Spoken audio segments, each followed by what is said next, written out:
जय हिंद साथियों, मैं गौरव सक्सेना। मेरे यूट्यूब चैनल चरखारी क्लब में आप सभी का स्वागत है। जैसा कि हमारा आज का विषय है प्राचीन भारत का इतिहास। प्राचीन भारत के इतिहास की पहली वीडियो जिसमें 60 क्वेश्चन है वो मैं डाल चुका हूं, जो आपको मेरी प्ले लिस्ट में यूपी पुलिस 2023 स्पेशल फोल्डर में मिल जाएगी। आपको आज मैं दूसरा वीडियो लेकर आया हूँ। आगे बढ़ते हैं प्रश्न की ओर। पहला प्रश्न है, नयनार कौन थे? नयनार कौन थे? तो नयनार जो है शैव धर्मानुयायी थे। इसको विस्तार पूर्वक पढ़ लेंगे। भगवान शिव की उपासना को करने वाले नयनार कहलाते थे। तमिल भाषी क्षेत्र में भक्ति भावना को लोकप्रिय बनाने में दो संप्रदायों की प्रमुख भूमिका रही है। भगवान विष्णु की उपासना करने वालों को भगवान विष्णु की उपासना करने वाले विष्णु भक्त आलवार कहलाए तथा भगवान शिव की उपासना करने वाले शिव भक्त नयनार कहलाए। तो नयनार भगवान शिव की सेवा करने वाले या पूजा करने वालों को नयनार कहते थे। बढ़ते हैं अगले प्रश्न की ओर। 62वां प्रश्न है, भागवत धर्म के प्रवर्तक कौन थे? तो भागवत धर्म के प्रवर्तक कृष्ण थे। अगला प्रश्न है, रामायण के किस कांड में राम और हनुमान की पहली भेंट का वर्णन है? तो रामायण के किस कांड में राम और हनुमान की पहली भेंट का वर्णन है? तो यह है किष्किंधा कांड। इसको विस्तार पूर्वक पढ़ लेंगे। रामायण के रचयिता महर्षि वाल्मीकि थे। संस्कृत भाषा में रचित इस आदि काव्य में कुल 7 कांड थे। तो रामायण में कुल 7 कांड थे। इसका चौथा कांड किष्किंधा कांड है। इसमें राम और हनुमान की भेंट तथा बाली वध एवं सुग्रीव के वानर शासक बनने का वर्णन है। बाली सुग्रीव के भाई थे। इनके वध का वर्णन भी किष्किंधा कांड में है। अगला प्रश्न है, पुरी में रथ यात्रा किसके सम्मान में निकाली जाती है? तो पुरी में रथ यात्रा भगवान जगन्नाथ के सम्मान में निकाली जाती है। विस्तार पूर्वक पढ़ लेंगे। उड़ीसा के पुरी में भगवान जगन्नाथ के सम्मान में रथ यात्रा निकाली जाती है। आगे बढ़ते हैं। अगला प्रश्न है, भारत के प्राचीनतम सिक्के किस धातु के थे? तो भारत के प्राचीनतम सिक्के जो थे वो चांदी के थे। भारत के प्राचीनतम सिक्के आहत सिक्के कहलाते थे, या इन्हें पंचमार्ग सिक्का भी कहते थे, जो चांदी के बने होते थे। इनके ऊपर ठप्पा देकर निशान बनाए जाते थे, इसलिए इन्हें आहत सिक्का या पंचमार्ग सिक्का कहा जाता है। अगला प्रश्न है, उज्जैन का प्राचीनतम नाम क्या था? तो उज्जैन का प्राचीनतम नाम था अवंतिका। अगला प्रश्न है, पाटलिपुत्र के संस्थापक कौन थे? तो पाटलिपुत्र के संस्थापक उदयन थे। इसको विस्तार पूर्वक पढ़ लेंगे। पाटलिपुत्र की स्थापना हर्यक वंश के शासक अजातशत्रु के उत्तराधिकारी उदयन ने गंगा और सोन नदी के संगम पर एक किला बनाकर की थी। उदयन ने मगध साम्राज्य की राजधानी राजगृह से पाटलिपुत्र स्थानांतरित कर ली थी। तो उदयन जो थे वो अजातशत्रु के पुत्र थे। ये हर्यक वंश के शासक थे उदयन। उदयन ने जो है पाटलिपुत्र की स्थापना की थी। अगला प्रश्न है, हर्यक वंश की स्थापना किसने की थी? तो हर्यक वंश की स्थापना बिंबिसार ने 544 ईसा पूर्व में की थी। अगला प्रश्न है, ईसा की 6ठी सदी में विश्व की प्रथम गणतंत्रात्मक व्यवस्था कहाँ की थी? तो ये थी वैशाली की। विस्तार पूर्वक पढ़ लेंगे। वैशाली के लिच्छवियों ने विश्व का पहला गणतंत्र स्थापित किया था। लिच्छवी वज्र संघ में सर्वप्रमुख थे। वैशाली बुद्ध काल का सबसे बड़ा तथा सबसे शक्तिशाली गणराज्य हुआ करता था। अगला प्रश्न है, 6ठी शताब्दी ईसा पूर्व के भारतवर्ष में 16 महाजनपदों में बटा हुआ था। 6ठी शताब्दी में ईसा पूर्व के भारतवर्ष 16 महाजनपदों में बटा हुआ था। इसकी जानकारी हमें किस ग्रंथ से मिलती है? तो हमें 16 महाजनपदों की जानकारी बौद्ध ग्रंथ अगुंतर निकाय से मिलती है। बौद्ध ग्रंथ अगुंतर निकाय में 6ठी शताब्दी ईसा पूर्व के 16 महाजनपदों की सूचना मिलती है। तो वो 16 महाजनपद कौन कौन से उनके बारे में पढ़ लेंगे। अंग अंग राज्य की राजधानी चंपा थी। दूसरा मगध मगध राज्य की राजधानी गिरिव्रज या राजगृह थी।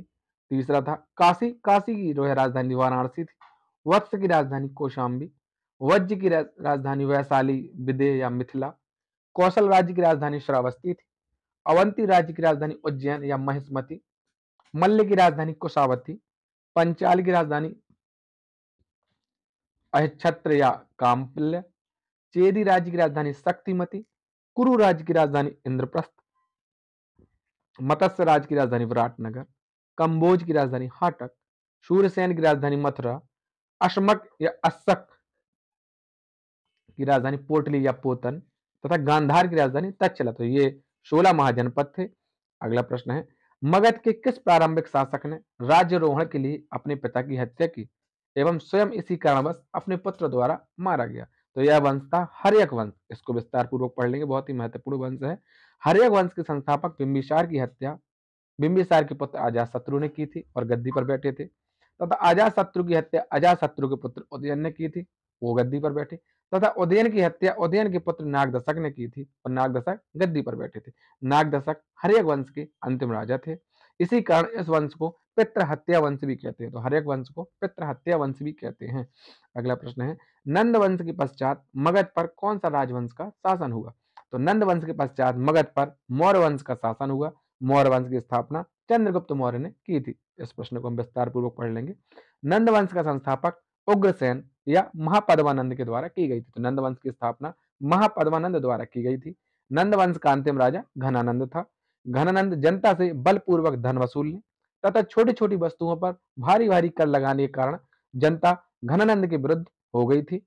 चारों ओर घृणा एवं असंतोष घनानंद के विरुद्ध व्याप्त हो गया था। इसी का लाभ उठाकर चंद्रगुप्त मौर्य ने चाणक्य के सहयोग से घनानंद की हत्या कर दी तथा नंद वंश को समाप्त कर मगध पर एक नए वंश मौर्य वंश की स्थापना कर दी। अगला प्रश्न है, नंद वंश के शासक महापद्मानंद द्वारा कलिंग में एक नहर खुदवाई गई थी। इसका उल्लेख हमें किससे मिलता है?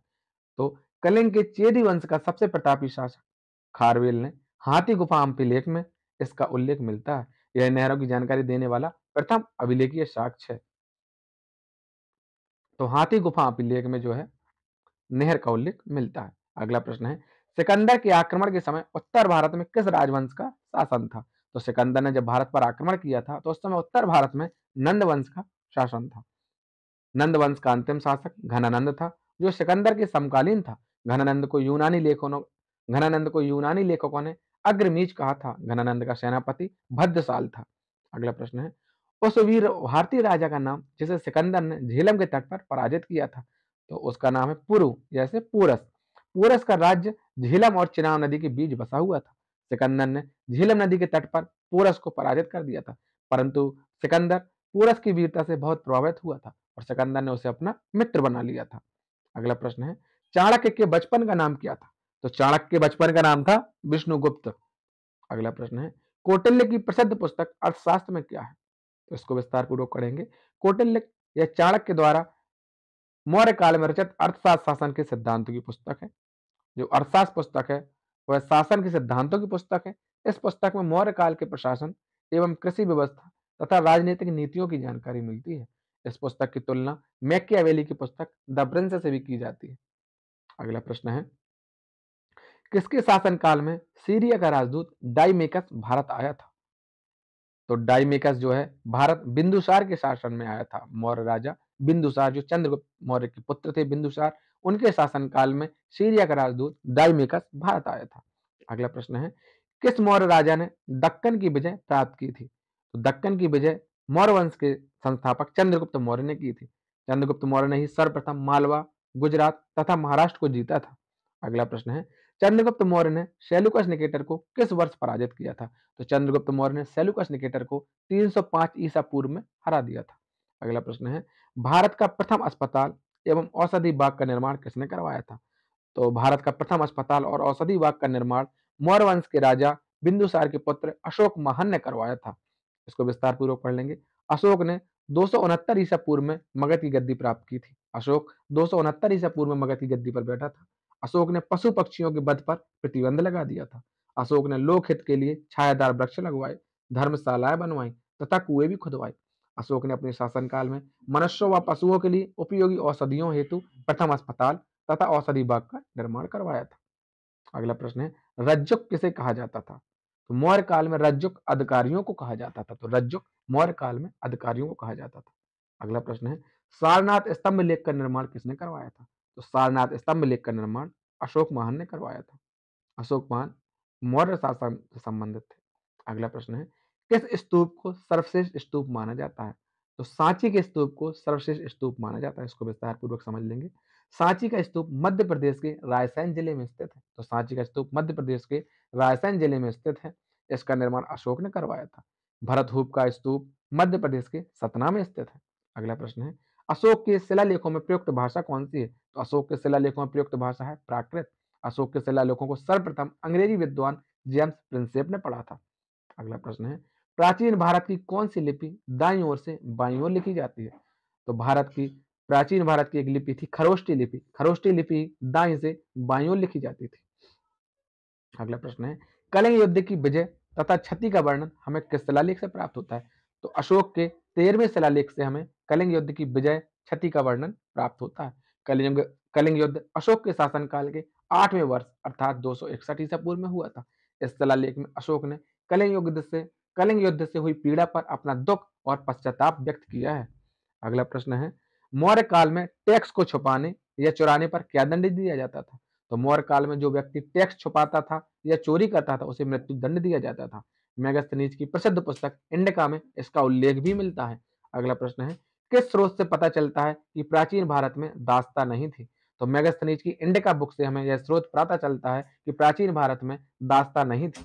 अगला प्रश्न है, महात्मा बुद्ध का चित्र किस शासक ने अपने सिक्कों पर अंकन किया? तो महात्मा बुद्ध का चित्र किस शासक ने अपने सिक्कों पर अंकन किया? तो कुषाण शासक कनिष्क ने। अगला प्रश्न है, शक संवत का प्रारंभ कब किया गया था? तो शक संवत का प्रारंभ 78 ईस्वी से हुआ था। अगला प्रश्न है, विक्रम संवत का प्रारंभ कब से हुआ था? तो विक्रम संवत का प्रारंभ 57 ईसा पूर्व से हुआ था। अगला प्रश्न है, कनिष्क के दरबार के प्रमुख रत्न कौन से थे? तो कनिष्क के दरबार के प्रमुख रत्न थे अश्वघोष, चरक एवं नागार्जुन। तो अश्वघोष, चरक और नागार्जुन किसके दरबार में रहते थे? तो ये कनिष्क के दरबार में रहते थे। अगला प्रश्न है, शुंग वंश के बाद किस वंश ने भारत पर राज किया? तो शुंग वंश के बाद भारत पर कर्ण वंश ने राज्य किया। शुंग वंश के अंतिम राजा देवभूति को अपने अमात्य वासुदेव के षड्यंत्रों द्वारा मार डाला गया। शुंग वंश के अंतिम राजा देवभूति अपने अमात्य वासुदेव के षड्यंत्रों द्वारा मार डाला गया। उसके पश्चात वासुदेव ने एक नए राजवंश की नींव डाली। यह वंश कर्ण वंश कहलाया। शुंग वंश के समान यह भी एक ब्राह्मण वंश था। तो कर्ण वंश के संस्थापक वासुदेव थे। अगला प्रश्न है, सातवाहन वंश का संस्थापक किसे माना जाता है? तो सातवाहन वंश का संस्थापक शिमुक को माना जाता है। मौर्य वंश के बाद भारत में सबसे प्रभावशाली राज्य सातवाहनों का था। शिमुक ने कर्ण वंश के राजा सुशर्मा का वध किया तथा कर्ण वंश को समाप्त कर सातवाहन वंश की स्थापना की थी। अगला प्रश्न है, अफगानिस्तान का बामियान क्यों प्रसिद्ध था? तो अफगानिस्तान का बामियान बुद्ध प्रतिमा के लिए प्रसिद्ध था। अफगानिस्तान का बामियान पहाड़ियों को काटकर बनवाई गई बुद्ध प्रतिमाओं के लिए प्रसिद्ध था। लेकिन अफगानिस्तान में तालिबान शासक ने इन बुद्ध प्रतिमाओं को नष्ट करा दिया था। अगला प्रश्न है, मौर्य काल में सीता किसे कहते थे? तो मौर्य काल में राजकीय भूमि से प्राप्त आय को सीता कहा जाता था। तो राजकीय भूमि से प्राप्त आय को मौर्य काल में सीता कहा जाता था। अगला प्रश्न है, मौर्य काल में शिक्षा का सर्वाधिक प्रसिद्ध केंद्र कौन सा था? तो मौर्य काल में शिक्षा का सर्वाधिक प्रसिद्ध केंद्र था तक्षशिला। तक्षशिला मौर्य काल में हिंदू एवं बौद्ध शिक्षा का प्रमुख केंद्र था। यहाँ विश्व भर के लोग पढ़ने आते थे। यह वर्तमान समय में पाकिस्तान के इस्लामाबाद के पश्चिम में स्थित है। अगला प्रश्न है, अंतिम मौर्य सम्राट कौन हुआ? अंतिम मौर्य सम्राट हुआ था भद्रथ। अंतिम मौर्य शासक भद्रथ था। भद्रथ की हत्या उसके सेनापति पुष्यमित्र शुंग ने कर दी थी तथा मौर्य वंश को समाप्त कर शुंग वंश नामक एक नए वंश की स्थापना कर दी थी। पुष्यमित्र शुंग ब्राह्मण था तथा उसने 2 अश्वमेध यज्ञ भी करवाए थे, जिसमें पुरोहित जिसके पुरोहित पतंजलि थे। पतंजलि ने महाभाष्य की रचना की थी। पतंजलि योग दर्शन के प्रवर्तक भी थे।